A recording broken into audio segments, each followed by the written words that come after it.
ফুসফুস ও হৃদযন্ত্রের গুরুতর সংক্রমণ নিয়ে সংকটাপন্ন অবস্থায় হাসপাতালে চিকিৎসা নিচ্ছেন বিএনপির চেয়ারপারসন খালেদা জিয়া। নতুন করে নিউমোনিয়ায় আক্রান্ত হয়ে গত রোববার থেকে তিনি হাসপাতালেই আছেন। শনিবার সকালে খালেদা জিয়ার শারীরিক অবস্থা ও তারেক রহমানের ফেরা প্রসঙ্গে প্রথমে বিএনপি থেকে একটি প্রেস বিজ্ঞপ্তি দেওয়া হয়েছে। এর কিছু পরে অনেকটা একই ভাষায় এই প্রসঙ্গে নিজের ফেসবুক ভেরিফাইড পাতায় একটি স্ট্যাটাস দিয়েছেন তারেক রহমান। সেখানে বলা হয়েছে, বাংলাদেশের সাবেক প্রধানমন্ত্রী বেগম খালেদা জিয়া গুরুতর অসুস্থ ও সংকটাপন্ন অবস্থায় হাসপাতালের নিবিড় পরিচর্যায় রয়েছেন।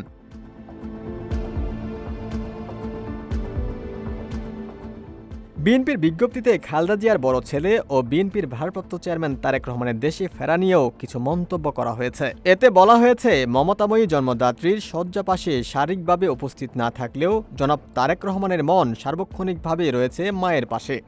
উদ্বিগ্ন মনে মায়ের অবস্থার উন্নতি অবনতির প্রতিটি মুহূর্তের সাথে রয়েছেন তার নিবিড় সংশ্লিষ্টতা। মেডিকেল বোর্ডের প্রতিটি সিদ্ধান্ত গ্রহণের ক্ষেত্রেও তার রয়েছে প্রত্যক্ষ অংশগ্রহণ। তারেক রহমান লিখেছেন, এমন সংকটকালে মায়ের স্নেহ স্পর্শ পাবার তীব্র আকাঙ্ক্ষা যে কোনো সন্তানের মতো আমারও আছে, কিন্তু অন্য আর সকলের মতো সেটা বাস্তবায়নের ক্ষেত্রে একক সিদ্ধান্ত গ্রহণের সুযোগ অবারিত নয়। স্পর্শকাতর সেই বিষয়ে বিস্তারিত বর্ণনারও অবকাশ সীমিত।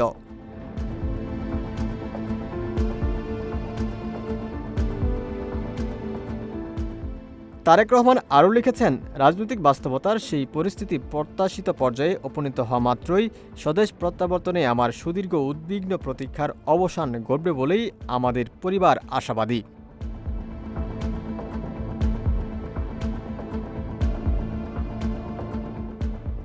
এর আগে রোববার হাসপাতালে নেওয়ার পর একই সঙ্গে হৃদযন্ত্র ও ফুসফুসে ইনফেকশন বা সংক্রমণের কথা জানিয়েছিলেন খালেদা জিয়ার ব্যক্তিগত চিকিৎসক ও বিএনপির স্থায়ী কমিটির সদস্য AZM জাহিদ হোসেন।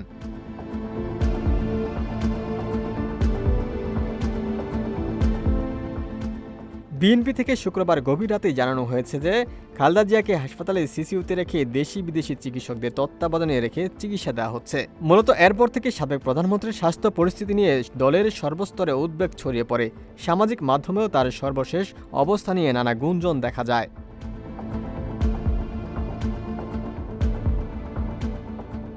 খালেদা জিয়ার বর্তমান শারীরিক অবস্থা নিয়ে গভীর উদ্বেগ প্রকাশ করেছেন অন্তর্বর্তী সরকারের প্রধান উপদেষ্টা অধ্যাপক ড. মোহাম্মদ ইউনূস। তিনি খালেদা জিয়ার জন্য দেশবাসীর কাছে দোয়া চেয়েছেন।